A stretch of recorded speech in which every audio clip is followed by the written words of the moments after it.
بولنے پر پابندی، لکھنے پر پابندی، سوال کرنے پر پابندی، تو پھر کیا ہے، ایک آتش فشاں ہوتا ہے، ایک لاوا ہوتا ہے جو اندر ہی اندر پکتا ہے، اندر ہی اندر پکتے پکتے جب پھٹتا ہے تو اس کی آگ میں بہت ساری چیزیں جل جاتی ہیں۔ نوجوانوں کو آزادی ہونی چاہیے، نئی جنریشن کو آزادی ہونی چاہیے، جنزی کو آزادی ہونی چاہیے۔ جس معاشرے میں آزادی نہ ہو وہاں گھٹن کا ماحول ہوتا ہے، اور گھٹتے گھٹتے انسان مر جاتا ہے۔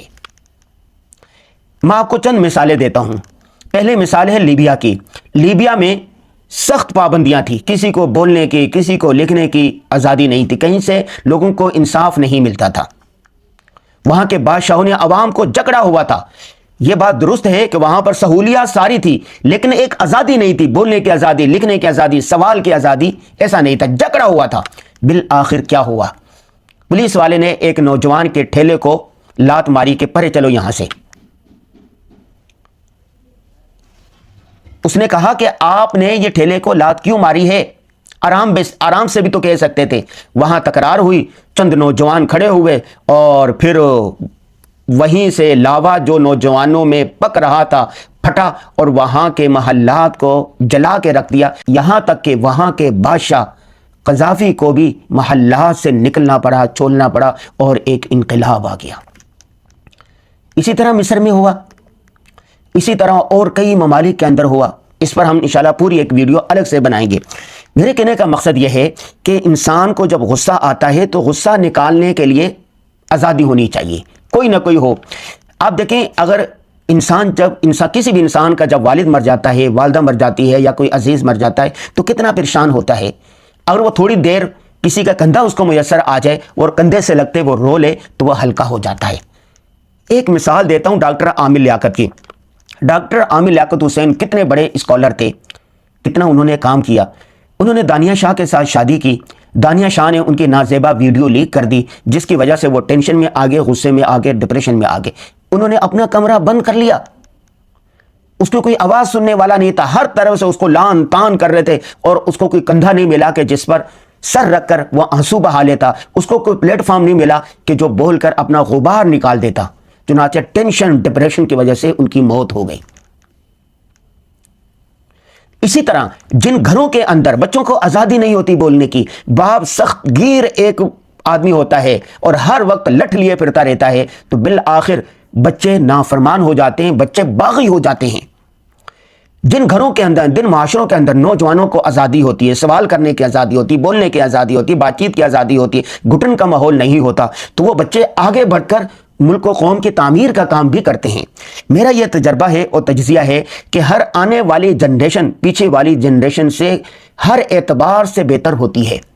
میں کلیت الفنون، کلیت الدعوہ میں علماء کرام کو پڑھاتا تھا، تو ہر سال جو آنے والے لڑکے ہوتے تھے نا، وہ تیز ہوتے تھے، وہ ذہین ہوتے تھے، وہ لائق فائق ہوتے تھے، وہ سمجھنے والے ہوتے تھے، وہ سوال کرنے والے ہوتے تھے۔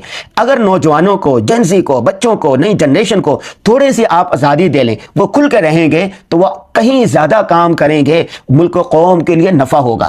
ایک مثال ہے بڑی زبردست قسم کی، پی ٹی آئی کے نوجوانوں کو بولنے کی آزادی ہے، سوشل میڈیا ہے، کوئی امریکہ میں بیٹھا ہے، کوئی برطانیہ میں بیٹھا ہے، کوئی لندن میں بیٹھا ہے، کوئی اسلام آباد میں، کوئی کراچی میں، ان کو غبار نکالنے کے لیے ان کے قائد کے ساتھ جو ناانصافیاں ہوئی ہے، جو بھی وہ کہتے ہیں کہ جی ہمارا ووٹ چرایا گیا، ہمیں فلاں ہوا، فلاں ہوا، فلاں ہوا، فلاں ہوا، جو بھی ان کے رہنماؤں کے ساتھ ناانصافیاں ہو رہی ہیں، اگر وہ ان کو بولنے کی آزادی نہ ہوتی، ان کو لکھنے کی آزادی نہ ہوتی، یا ان کو کچھ کہنے کی آزادی نہ ہوتی، تو یہ لاوا یکدم پڑتا، کوئی انقلاب آتا، کوئی شور شرابہ کرتا، کوئی احتجاج کرتے، کوئی دھرنے دیتے۔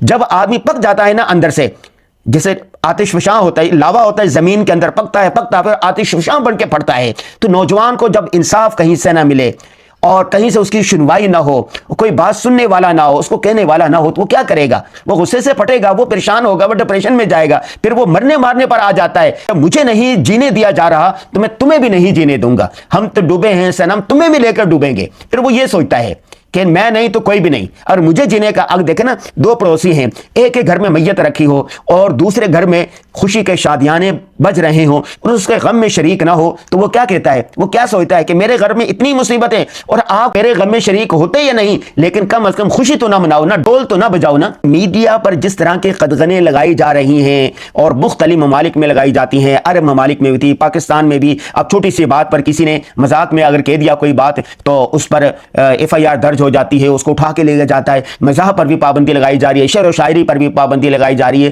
سوال پر بھی پابندی لگائی جا رہی ہے. یہ پابندیاں کسی بھی ملک, کسی بھی قوم, کسی بھی معاشرے کے لیے مفید نہیں ہو سکتی. پھر جب لاوا پھٹتا ہے تو ہر ایک چیز کو بہا کے لے جاتا ہے. لہذا نوجوانوں کو بولنے دیں. کوئی ویڈیو لگاتا ہوں تو میں نے کمنٹ کبھی بند نہیں کیے, کمنٹ باہر کھلا ہوتا ہے. میں کہتا ہوں کہ یہ میرا نقطہ نظر ہے, اگر آپ کو اس سے اختلاف ہے تو آپ کھل کر آپ اپنا نقطہ نظر بیان کریں, آپ کمنٹ کریں. لیکن ایک بات یہ ہے کہ دائرے کار کے اندر جو میں نے بات کی ہے یہ میرا نقطہ نظر ہے. اگر آپ کو اس سے اختلاف ہے کہ آپ مہذب دائرے کے اندر رہتے ہوئے آپ اپنا نقطہ بیان کر دیں.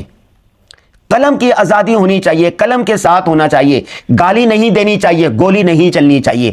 اب کتنے سارے لوگ ہیں جنہوں نے ایک بیانیہ دیا, جب اس کے جواب میں کوئی نوجوان بیانیہ نہیں بنا سکے یا نہیں سن سکے یا وہ دلیل نہیں لا سکے تو وہ دلیل کی جگہ پر پھر وہ گولی لے کر آئیں, بندوق لے کر آئیں.